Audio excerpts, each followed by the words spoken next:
সকল প্রশংসা মহান আল্লাহ তাআলার জন্য, যিনি অত্যন্ত মেহেরবান। প্রাচীনকালে বিশ্বে দুইজন শক্তিশালী এবং অহংকারী বাদশার আবির্ভাব ঘটেছিল। তারা হচ্ছেন ব্যাবিলনের বাদশাহ নমরুদ এবং মিশরের বাদশাহ ফেরাউন। এই দুইজন বাদশাহ তাদের বিশাল সাম্রাজ্য এবং অহংকারী মনোভাবের জন্য পরিচিত ছিলেন। এই দুইজন বাদশাহ নিজেদেরকে বিশ্বজাহানের স্রষ্টা হিসেবে দাবি করতেন, কিন্তু তাদের এই অহংকার শেষ পর্যন্ত তাদের ধ্বংসের কারণ হয়ে দাঁড়িয়েছিল। আজকের এই গল্পটি ব্যাবিলনের বাদশাহ নমরুদকে কেন্দ্র করে তৈরি করা হয়েছে। এটা এমন একটি কাহিনী যেখানে ষড়যন্ত্র, অহংকার এবং মহান আল্লাহ তাআলার গজবকে নিদর্শন হিসেবে দেখানো হয়েছে। এই কাহিনীতে আমরা দেখব কিভাবে যুক্তি এবং বিশ্বাসের সীমা অতিক্রম করার কারণে একজন বাদশাহ অনিবার্য ধ্বংসের মাঝে পতিত হয়। মূল কাহিনীতে প্রবেশ করার আগে আপনাদের অনুরোধ করব, ভিডিওটি শেষ পর্যন্ত দেখুন। যদি গল্পটিতে কোনো সংশোধনের প্রয়োজন হয় তবে মন্তব্য করতে ভুলবেন না।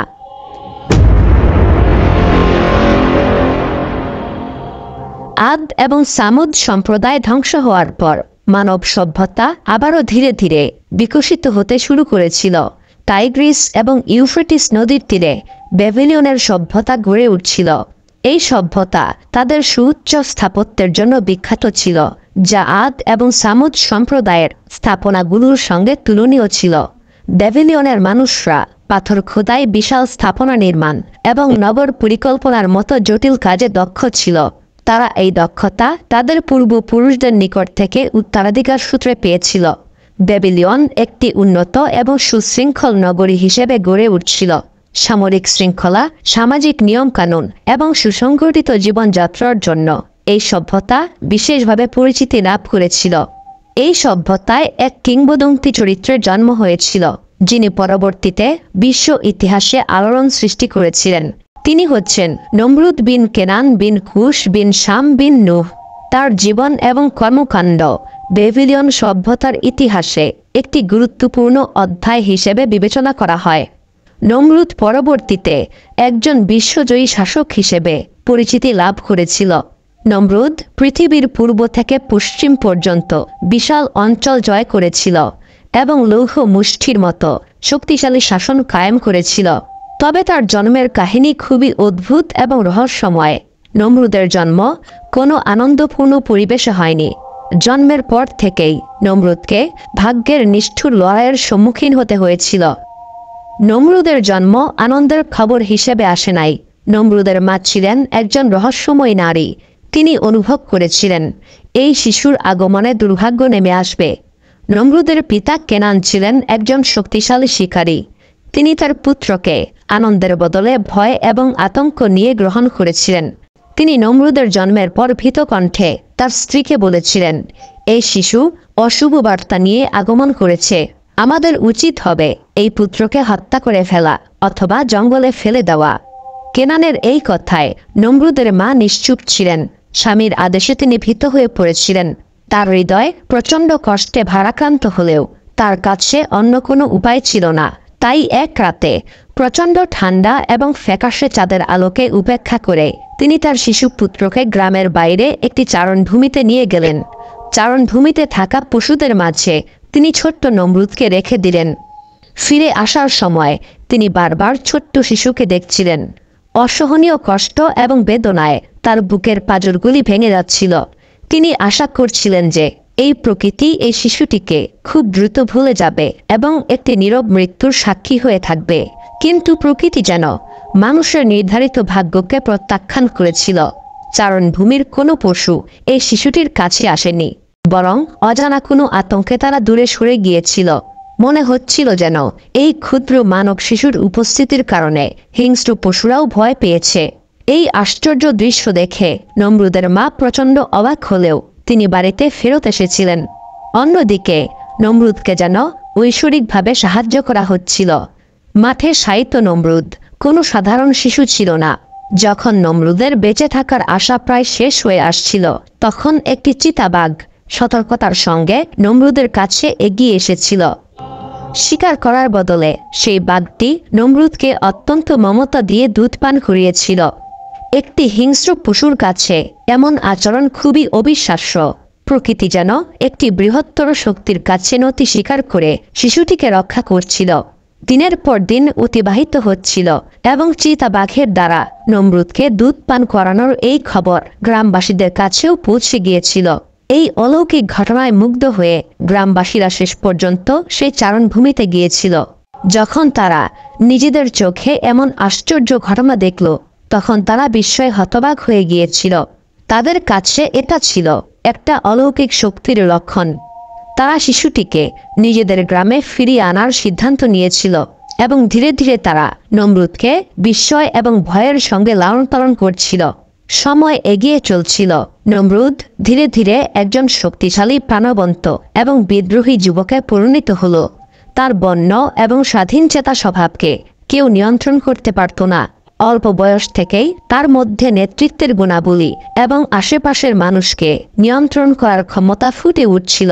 নমরুদ অন্যান্য যুবকদের একত্রিত করে একটি উচ্ছৃঙ্খল দল গঠন করেছিল। এই দল প্রায়শই রাস্তায় ডাকাতি, ছিনতাই এবং লুটপাট করত। নমরুদের সাহস এবং ক্যারিশমা শুধুমাত্র তার অনুসারীদেরকে আকর্ষণীয় করত না, বরং সবাই তাকে ভয় পেত। গ্রামের সাধারণ মানুষ নমরুদকে শুধুমাত্র একটি উচ্ছৃঙ্খল দলের নেতা হিসেবেই নয়, বরং নমরুদকে তারা একজন অত্যাচারী হিসেবে দেখতে শুরু করেছিল। তাকে থামানো দিন দিন কঠিন হয়ে পড়ছিল। গ্রামবাসীরা আড়ালে নমরুদের সমালোচনা করত, তাকে অভিশাপ দিত, কিন্তু কেউ সরাসরি তার মুখোমুখি হওয়ার সাহস পেত না। যুবক নমরুদের খবর শেষ পর্যন্ত তার পিতা কেনানের কাছেও পৌঁছে গেল। কেনান দীর্ঘদিন যাবৎ তার সন্তানের ভাগ্য সম্পর্কে সম্পূর্ণ অজ্ঞাত ছিল। কেউ জানত না তাদের মধ্যে রক্তের সম্পর্ক রয়েছে। কেনান নিজেও জানত না যে ছেলেটি গ্রামবাসীদের জীবনে অশান্তি সৃষ্টির জন্য কুখ্যাত, সেই ছেলেটি তার নিজের সন্তান। কেনান নিজেকে একজন অপ্রতিদ্বন্দ্বী শাসক হিসেবে মনে করত, কিন্তু নমরুদের অপ্রতিরোধ্য অত্যাচারের কারণে কেনানের রাজত্ব হুমকির মুখে পড়েছিল। কেনান সিদ্ধান্ত নিয়েছিলেন নমরুদ আরও বেশি ধ্বংসাত্মক হয়ে ওঠার আগেই তাকে থামাতে হবে। তিনি তার সৈন্যদলকে একত্রিত করে নমরুদকে মোকাবেলা করার সিদ্ধান্ত নিয়েছিলেন। কেনানের সৈন্যরা নমরুদ এবং তার অনুসারীদের আস্তানার দিকে যাত্রা শুরু করল। বিশাল প্রান্তরের মাঝে এই দুই দল মুখোমুখি যুদ্ধে অবতীর্ণ হয়েছিল। নমরুদ তখনও জানত না যে সৈন্যদলের সঙ্গে সে যুদ্ধে অবতীর্ণ হয়েছে সেটা তার পিতার সৈন্যদল। নমরুদ কঠোরভাবে যুদ্ধ পরিচালনা করছিল এবং তার সৈন্যদেরকে নেতৃত্ব দিচ্ছিল।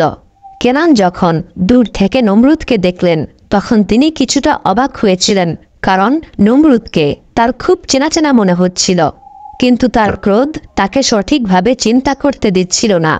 কেনান তার সৈন্যদেরকে উদ্দেশ্য করে বললেন, নমরুদকে আমি নিজের হাতে ধ্বংস করব। কেনানের সৈন্যরা অভিজ্ঞ ছিল, কিন্তু নমরুদের বাহিনীর সাহস এবং হিংস্রতার কারণে তারা পিছু হটতে বাধ্য হয়েছিল। নমরুদ নিজে ক্ষুধার্ত নেকড়ের মতো লড়াই করছিল এবং কেনানের সৈন্যদের নির্দয়ভাবে হত্যা করছিল। অবশেষে দুই নেতা একটি নির্ধারিত লড়াইয়ে মুখোমুখি হলেন। তারা উভয়ে ভয়ানক যুদ্ধে জড়িয়ে পড়লেন, একে অপরের দিকে সর্বোচ্চ শক্তি দিয়ে আক্রমণ করতে থাকলেন। কেনান একজন অভিজ্ঞ ও শক্তিশালী যোদ্ধা ছিলেন, কিন্তু বয়সের কারণে তার গতি কিছুটা কমে গিয়েছিল। অন্যদিকে নমরুদ ছিল তুলনামূলকভাবে তরুণ ও চটপটে, তাই সে প্রচণ্ড শক্তি ও নির্ভুলভাবে আক্রমণ করছিল। যুদ্ধের এক পর্যায়ে নমরুদ কেনানকে তলোয়ার দিয়ে আঘাত করতে সক্ষম হল। কেনানের হাড় ভাঙার ভীতিকর আওয়াজ শোনা গেল। কেনান মাটিতে পড়ে গিয়ে নমরুদের দিকে তাকালো। দুই জোড়া চোখ এক মুহূর্তের জন্য মিলিত হয়েছিল এবং এরপরেই কেনান তার অন্তিম যাত্রা শুরু করল। নমরুদ এটা বুঝতেও পারেনি সে কাকে হত্যা করেছে। সে নিজের পিতার মৃতদেহের উপর দাঁড়িয়ে বিজয় উল্লাস করছিল। কেনানের মৃত্যুর পর নমরুদ তার পিতার শাসন করা সমস্ত অঞ্চল দখল করে নিয়েছিল। কেউ তার বিরুদ্ধে কোনো কথা বলার সাহস পেত না। অল্প সময়ের মধ্যেই নমরুদ তার ক্ষমতা বাড়াতে শুরু করেছিল, আশেপাশের সমস্ত অঞ্চল দখল করতে লাগলো। ধীরে ধীরে নমরুদ আরও শক্তিশালী হতে থাকলো এবং ক্ষমতার প্রতি তার তৃষ্ণা আরও বাড়তে লাগলো। যখন নমরুদ কোনো রাজ্য জয় করত, তখন সে শুধুমাত্র সেই রাজ্যই দখল করত না, বরং সেই রাজ্যের সম্পদ এবং সেনাবাহিনীকেও নিজের অধীনে নিয়ে আসত। এইভাবে নমরুদের শক্তি ক্রমাগত বৃদ্ধি পেতে থাকল। পৃথিবীর পূর্ব থেকে পশ্চিম প্রান্ত পর্যন্ত সবাই নমরুদের ক্ষমতার কাছে নতি স্বীকার করতে বাধ্য হয়েছিল। তার নাম সারা বিশ্বে একজন অপরাজেয় শাসক হিসেবে ছড়িয়ে পড়েছিল। কিন্তু নমরুদের সাফল্যের পিছনে একটি অনুভূতি তাকে ক্রমাগত তাড়া করে বেড়াত। সে সব সময় অনুভব করত তার জীবনে কিছু একটা অনুপস্থিত রয়েছে, এমন কিছু যা সে কখনো স্পর্শ করেনি, যদিও সমগ্র বিশ্ব তার অধীনেই ছিল। নমরুদ তার মা সেমিরামিসের প্রেমে পড়েছিল। সেমিরামিসের প্রতি নমরুদ তীব্র আকর্ষণ অনুভব করতে লাগল। নমরুদ এবং সেমিরামিসের মধ্যকার পবিত্র সম্পর্ক ধীরে ধীরে একটি ঘৃণ্য ও নিষিদ্ধ সম্পর্কে পরিণত হতে শুরু করেছিল। এক অন্ধকার মুহূর্তে নমরুদ তার নিজের মা সেমিরামিসকে বিয়ে করে ফেলল। সেমিরামিস সবসময় রহস্যময় এবং উচ্চাকাঙ্ক্ষায় পরিপূর্ণ একজন মহিলা ছিলেন। সেমিরামিসের সৌন্দর্য ছিল অতুলনীয়, কিন্তু তার মোহনীয় হাসির আড়ালে লুকিয়েছিল উচ্চাকাঙ্ক্ষা এবং কূটকৌশল।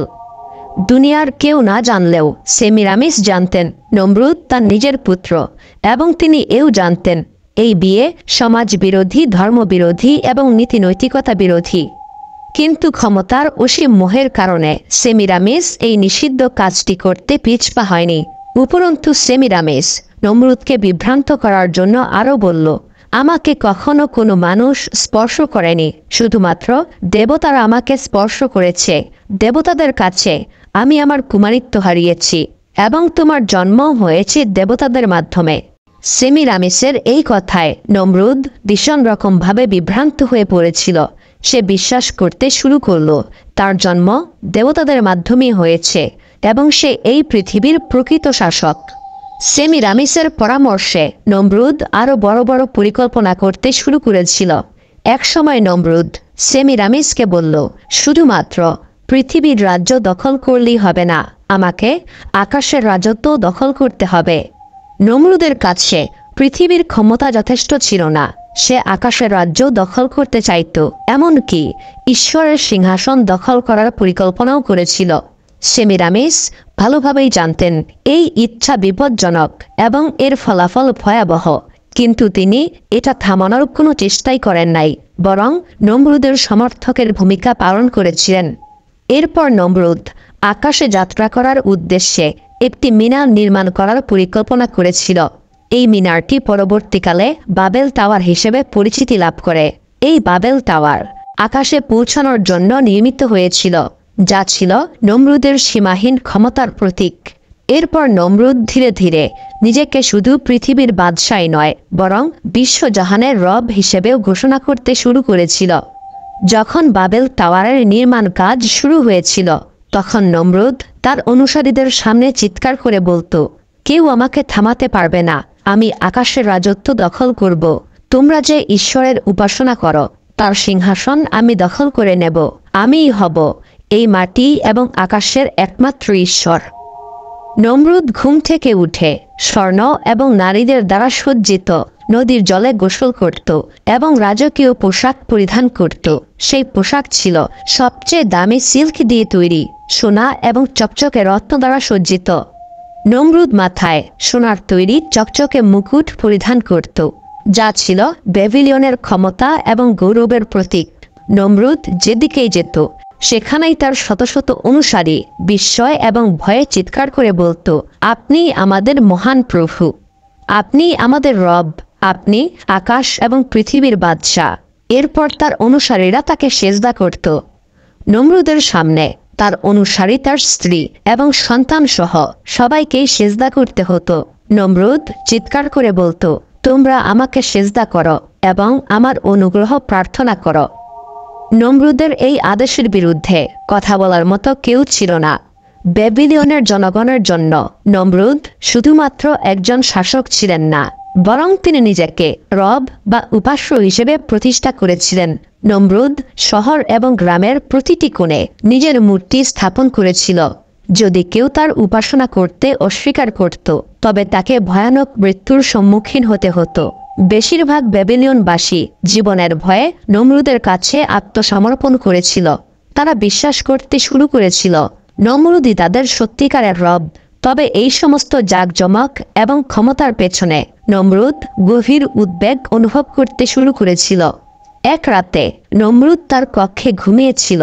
ঘুমের মধ্যে সে একটি ভয়ানক স্বপ্নে দেখল। নমরুদ স্বপ্নে দেখল তার রাজ্য ধ্বংসের সম্মুখীন হয়েছে। শহরগুলিতে ভয়াবহ অগ্নিকাণ্ড ঘটেছে, তার বিশাল অট্টালিকা ভেঙে পড়েছে এবং রাজ্যের মানুষ অসহায়ভাবে মাটিতে পড়ে আছে। তবে সবচেয়ে ভয়ঙ্কর ছিল একটি ছোট্ট শিশুর আবির্ভাব। সেই শিশু ধ্বংসস্তূপের মাঝে হঠাৎ করেই দেখা দিয়েছিল। এই স্বপ্ন দেখে নমরুদ প্রচণ্ড আতঙ্কে ঘুম থেকে জেগে উঠল। এই স্বপ্ন এতটাই বাস্তব এবং ভীতিকর ছিল যে নমরুদ ভয়ে কাঁপছিল। কিছুক্ষণ পর সে তার উপদেষ্টাদের ডেকে পাঠালো। উপদেষ্টাদের মধ্যে একজন ছিলেন আজর, যিনি ছিলেন বিখ্যাত মূর্তিশিল্পী এবং হজরত ইব্রাহিম আলাইহিসসালামের পিতা।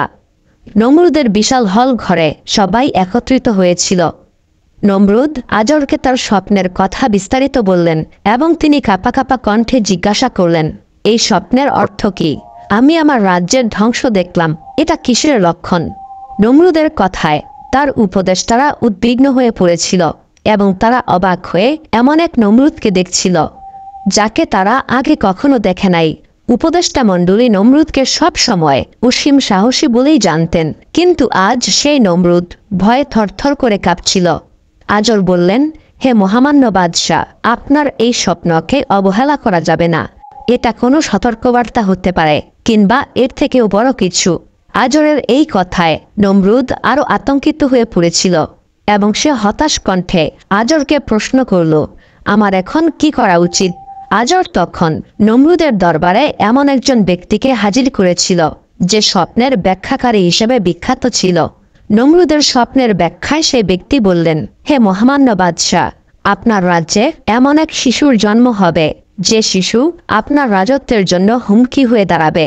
সেই শিশু আপনার রাজত্বকে ধ্বংস করে দেবে, যেমনটা আপনি স্বপ্নে দেখেছেন। নমরুদ হতবাক হয়ে জিজ্ঞাসা করল, একটা শিশু কিভাবে আমার এত বড় রাজত্ব ধ্বংস করতে পারে? এরপরেই নমরুদ ঘোষণা দিল, আজ রাতে জন্মগ্রহণ করা প্রত্যেক শিশুকে হত্যা করতে হবে। একটি শিশুকেও বাদ দেওয়া যাবে না। আমি কাউকে আমার রাজত্ব ধ্বংস করতে দেব না। নমরুদের এই আদেশ সঙ্গে সঙ্গে কার্যকর করা হলো। নমরুদের সৈন্যরা বেবিলিয়নের সর্বত্র ছড়িয়ে পড়েছিল এবং সেই রাতে জন্ম নেওয়া প্রত্যেকটি ছেলে শিশুকে হত্যা করছিল। প্রতিটি বাড়িতে তল্লাশি করা হচ্ছিল নমরুদের রাজত্ব রক্ষা করার জন্য। সেই রাতে শত শত শিশুকে হত্যা করা হয়েছিল। এই দিকে নমরুদের প্রাসাদ থেকে খুব নিকটে একটি পাহাড়ের আড়ালে ছোট্ট একটি বাড়িতে একটি শিশুর জন্ম হয়েছিল এবং তিনিই ছিলেন হজরত ইব্রাহিম আলাইহিসসালাম। ইব্রাহিম আলাইহিসসালামের পিতা আজর ছিলেন নমরুদের একজন বিশ্বস্ত উপদেষ্টা।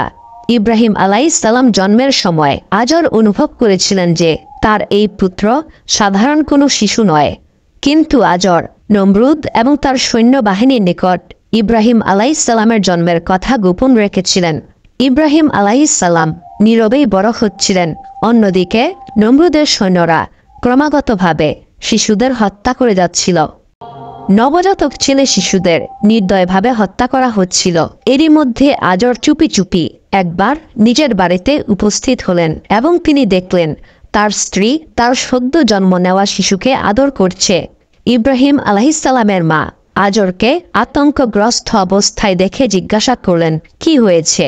আজর তখন উদ্বেগ ভরা কণ্ঠে বলল, বাদশাহ নমরুদ আজ রাতে জন্ম নেওয়া সমস্ত শিশুকে হত্যার আদেশ দিয়েছেন। যেভাবেই হোক আমাদের সন্তানকে বাঁচাতেই হবে।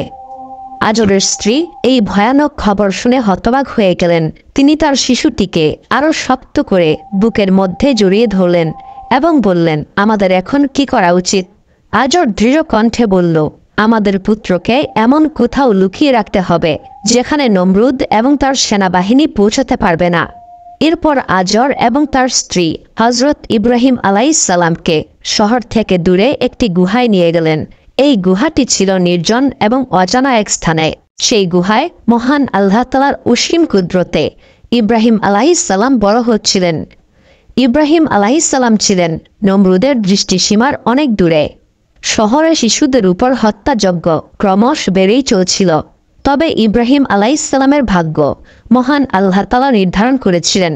এবং ইব্রাহিম আলাইহিসসালামকে নবুয়তের মিশন সম্পাদন করার জন্য প্রস্তুত করা হচ্ছিল।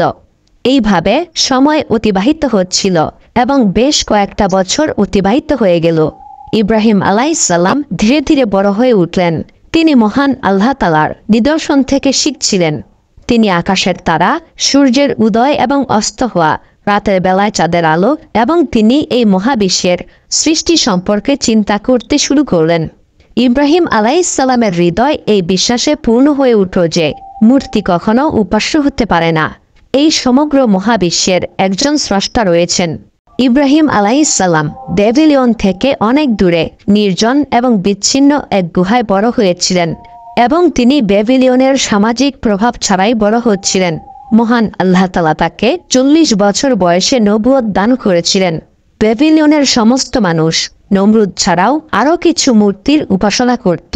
যখন ইব্রাহিম আলাইহিসসালাম নবুয়ত প্রাপ্ত হলেন তখন তিনি নবুয়তের দায়িত্ব পালন করতে আর খুব বেশি দেরি করেন নাই।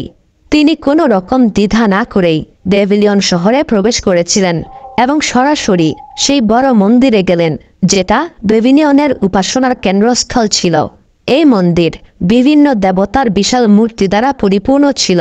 এই মূর্তিগুলোকে মানুষ উপাসনা করত। এই মন্দিরে নমরুদের একটি বিশাল মূর্তিও ছিল।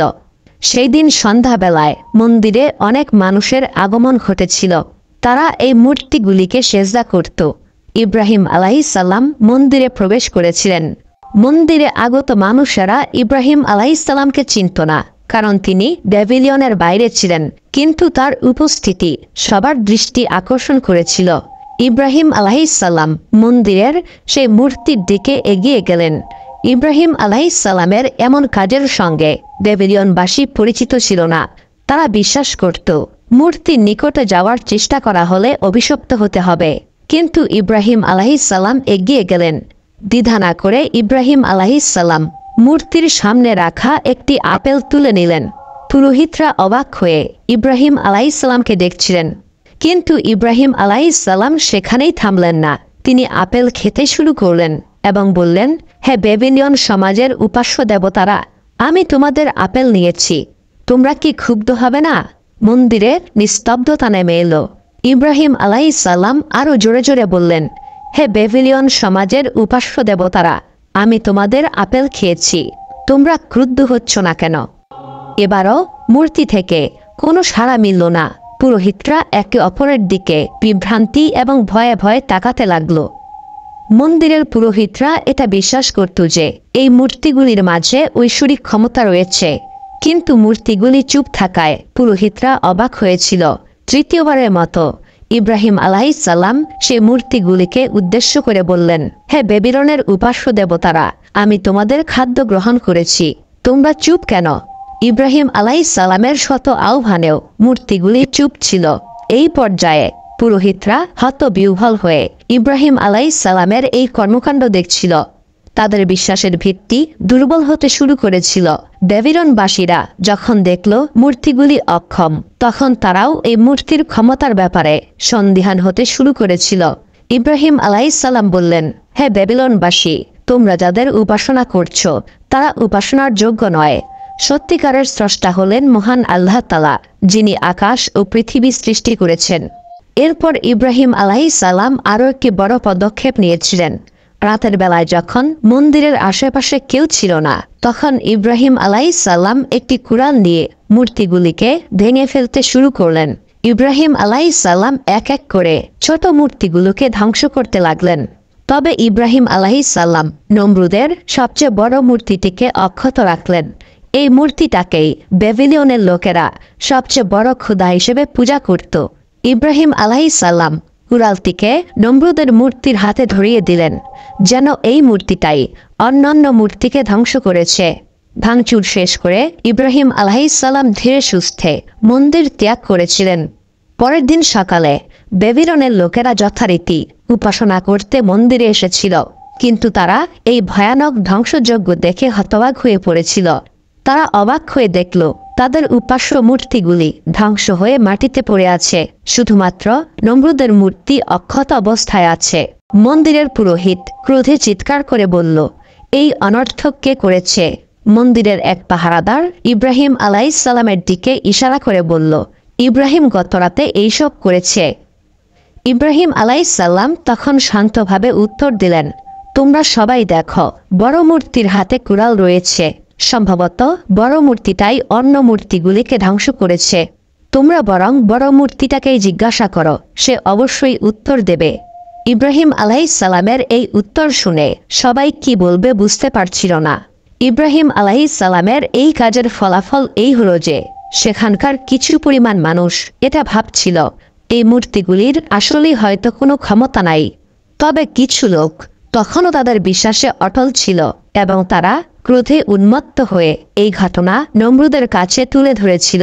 তারা এটা ভাবছিল ইব্রাহিম আলাইহিসসালাম তাদের দেবতাদের অপমান করেছে এবং এই জন্য ইব্রাহিমকে অবশ্যই শাস্তি পেতে হবে। সমস্ত ঘটনা শুনে নমরুদ বুঝতে পেরেছিল ইব্রাহিম আলাইহিসসালাম হচ্ছেন সেই ব্যক্তি যে তার ক্ষমতা এবং রাজত্বের জন্য হুমকি হয়ে দাঁড়াবে। নমরুদ তখন তার সৈন্যদেরকে বলল, ইব্রাহিমকে আমার সম্মুখে উপস্থিত করো। নমরুদের সেনাবাহিনীর কিছু সদস্য ইব্রাহিম আলাইহিসসালামের নিকট হাজির হলো। ইব্রাহিম আলাইহিসসালাম তাদেরকে বললেন, তোমাদের এত ব্যস্ত হতে হবে না, আমি নিজেই নমরুদের সম্মুখে উপস্থিত হব। পরের দিন সকালে ইব্রাহিম আলাইহিসসালাম নমরুদের প্রাসাদের উদ্দেশ্যে যাত্রা শুরু করেছিলেন। নমরুদ তখন তার সিংহাসনে উপবিষ্ট ছিলেন। লোকেরা নমরুদকে সেজদা করছিল এবং তার কাছে আশ্রয় প্রার্থনা করছিল।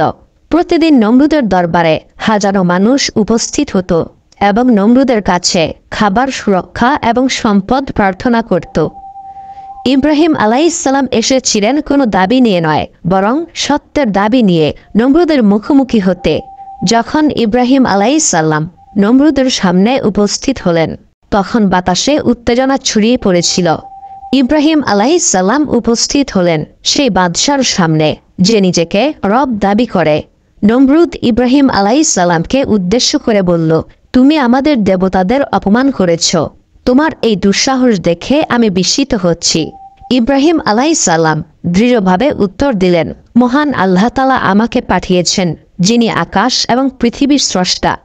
আমি শুধু একটি কথাই বলবো, তোমরা যাদের উপাসনা করো তাদের উপাস্য হবার কোনো যোগ্যতা নাই। আমাদের উপাস্য হচ্ছেন একমাত্র মহান আল্লাহ তাআলা। ইব্রাহিম আলাইহিসসালামের এই কথায় উত্তেজনা ছড়িয়ে পড়েছিল। ইব্রাহিম আলাইহিসসালামের এমন সাহসিকতায় সবাই হতবিহ্বল হয়ে পড়েছিল। নমরুদ অপমানিত হলেও তার আবেগকে নিয়ন্ত্রণ করেছিল। নমরুদ জানত সে যদি দুর্বলতা প্রদর্শন করে তবে ঈশ্বর হিসেবে তার সম্মান সকলের সামনে ভেঙে পড়বে। নমরুদ তখন অহংকারের সঙ্গে উত্তর দিল, তোমার আল্লাহ যে সকলের উপাস্য, এই কথা আমি কেন বিশ্বাস করব? ইব্রাহিম আলাইহিসসালাম বললেন, আমার আল্লাহ তাআলা জীবন দান করেন এবং তিনি মৃত্যু দান করেন। নমরুদ বলল, এটা তো আমিও পারি। নমরুদ তখন বন্দিশালা থেকে 2 জন বন্দীকে উপস্থিত করার নির্দেশ দিল। 2 জন বন্দীকে হাজির করা হলো। নমরুদ তখন একজনকে হত্যা করে ফেলল এবং অপরজনকে মুক্তি দিল। তারপর ইব্রাহিম আলাইহিসসালামকে বলল, হে ইব্রাহিম, আমি একজনকে হত্যা করেছি এবং অপরজনকে জীবন দান করেছি। ইব্রাহিম আলাইহিসসালাম এই কথার উত্তরে বললেন, তুমি কাউকে জীবন দাওনি, তুমি শুধুমাত্র একজন জীবিত মানুষকে বাঁচিয়ে রেখেছ এবং অপরজনকে হত্যা করেছ। যাই হোক, আমার আল্লাহ তাআলা সূর্যকে পূর্ব দিক থেকে উদিত করেন এবং পশ্চিমে অস্ত করেন। তুমি যদি সত্যিই রব হও তাহলে সূর্যকে পশ্চিম দিক থেকে উদিত করে দেখাও। ইব্রাহিম আলাইহিসসালামের এই কথায় নমরুদ হতবাক হয়ে গেল এবং সে কি বলবে বুঝতে পারছিল না। ইব্রাহিম আলাইহিসসালামের এই চ্যালেঞ্জ নমরুদের জন্য একটা বিশাল বড় চ্যালেঞ্জ ছিল। তবে অহংকারী নমরুদ তার প্রজাদের সামনে দুর্বলতা দেখাতে চায়নি। সে চিৎকার করে বলল, ইব্রাহিমকে ধরে নিয়ে যাও এবং তাকে কারাগারে বন্দী করো। আমি তাকে সবচেয়ে যন্ত্রণাদায়ক উপায়ে হত্যা করব, যাতে কেউ আমার বিরুদ্ধে কথা বলার সাহস না পায়। নমরুদ তার উপদেষ্টা মণ্ডলীকে ডেকে বলল, ইব্রাহিমের জন্য সবচেয়ে যন্ত্রণাদায়ক মৃত্যুর ব্যবস্থা করো। উপদেষ্টা মণ্ডলী পরামর্শ করে সিদ্ধান্ত নিয়েছিল সবচেয়ে যন্ত্রণাদায়ক মৃত্যু হবে জীবন্ত পুড়িয়ে মারা। নমরুদ এতে সম্মত হলো। কিন্তু নমরুদ ইব্রাহিম আলাইহিসসালামকে পুড়িয়ে মারার জন্য এমন এক বিশাল অগ্নিকাণ্ডের ব্যবস্থা করতে চাইল যে অগ্নিকাণ্ড একটি নিদর্শন হয়ে থাকে। অগ্নিকাণ্ডের জন্য বিশাল অঙ্কের অর্থ খরচ করা হয়েছিল, অনেক শ্রমিক নিয়োগ করা হলো এবং অত্যন্ত উঁচু কাঠের স্তূপ তৈরি করা হয়েছিল। অগ্নিকাণ্ড বিশাল আকার ধারণ করেছিল। মনে হচ্ছিল যেন এই আগুন আকাশকে স্পর্শ করবে। এটা কোনো সাধারণ আগুন ছিল না, বরং এটা ছিল এমন এক অগ্নিকাণ্ড যাতে হাজার হাজার মানুষকে পুড়িয়ে ফেলা সম্ভব হবে। কিন্তু এই সমস্ত কিছুই করা হচ্ছিল শুধুমাত্র একজন মানুষের জন্য, আর তিনি হচ্ছেন মহান আল্লাহ তাআলার নবী ইব্রাহিম আলাইহিস সালাম। ব্যাবিলনের সমস্ত মানুষকে এই অগ্নিকাণ্ড দেখার জন্য আমন্ত্রণ করা হয়েছিল। হাজারো মানুষ একটি বিশাল প্রান্তরে জমা হয়েছিল। হাজার হাজার চক্ষু ভয় এবং কৌতূহল নিয়ে এই ভয়ানক অগ্নিকাণ্ড দেখছিল। সেই সময় জিবরাইল আলাইহিস সালাম ইব্রাহিম আলাইহিস সালামকে সাহায্য করার জন্য উপস্থিত হয়েছিলেন। জিবরাইল আলাইহিস সালাম বললেন, আমি আপনাকে সাহায্য করার জন্য প্রস্তুত রয়েছি। আপনি চাইলে আমি এক্ষুনি এই আগুন নিভিয়ে ফেলতে পারি, অথবা এখনই নমরুদকে হত্যা করতে পারি। ইব্রাহিম আলাইহিস সালাম তখন মহান আল্লাহ তাআলার উপর সম্পূর্ণ আস্থা রেখে শান্তভাবে উত্তর দিলেন, হ্যাঁ জিবরাইল, আমি আপনার কাছে কিছুই চাই না, আমার সঙ্গে আমার রব রয়েছেন। এটা ছিল ইব্রাহিম আলাইহিস সালামের অটল বিশ্বাস। যদিও তিনি জানতেন যে এই বিশাল অগ্নিকুণ্ড তার জন্য অপেক্ষা করছে, তবুও তিনি একমাত্র আল্লাহ তাআলার উপর ভরসা করেছিলেন। এমনকি মহান আল্লাহ তাআলা নিজেও পবিত্র কোরআনে ইব্রাহিম আলাইহিস সালামের ব্যাপারে প্রশংসা করেছেন। তিনি বলেছেন, নিশ্চয়ই ইব্রাহিম ছিলেন তার রবের প্রতি অনুগত। সূরা আল নাহল আয়াত 12। যখন ইব্রাহিম আলাইহিস সালামকে আগুনে নিক্ষেপ করা হয়েছিল, তখন মহান আল্লাহ তাআলা আদেশ দিলেন, হে আগুন, তুমি ইব্রাহিমের জন্য শীতল ও নিরাপদ হয়ে যাও। যখন ইব্রাহিম আলাইহিস সালামকে সেই বিশাল অগ্নিকুণ্ডের মধ্যে নিক্ষেপ করা হলো, তখন তিনি জ্বলন্ত উত্তাপের পরিবর্তে শীতলতা ও নিরাপত্তা অনুভব করছিলেন, যেন তিনি একটি সুন্দর বাগানে বসে আছেন।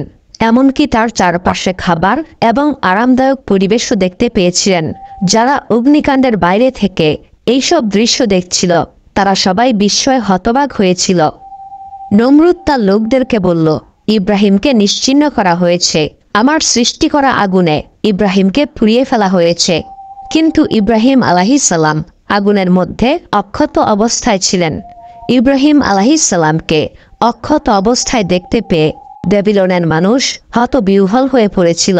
আগুনের মাঝে একজন মানুষ কিভাবে বেঁচে থাকতে পারে, এটা তারা বুঝতে পারছিল না। ইব্রাহিম আলাইহিস সালামের মৃত্যু নিশ্চিত করার জন্য নমরুদের আদেশে সেই অগ্নিকাণ্ড 3 দিন যাবৎ জ্বালিয়ে রাখা হয়েছিল। 3 দিন যাবৎ সেই বিশাল অগ্নিকুণ্ড নমরুদের সেনাবাহিনী পাহারা দিয়েছিল।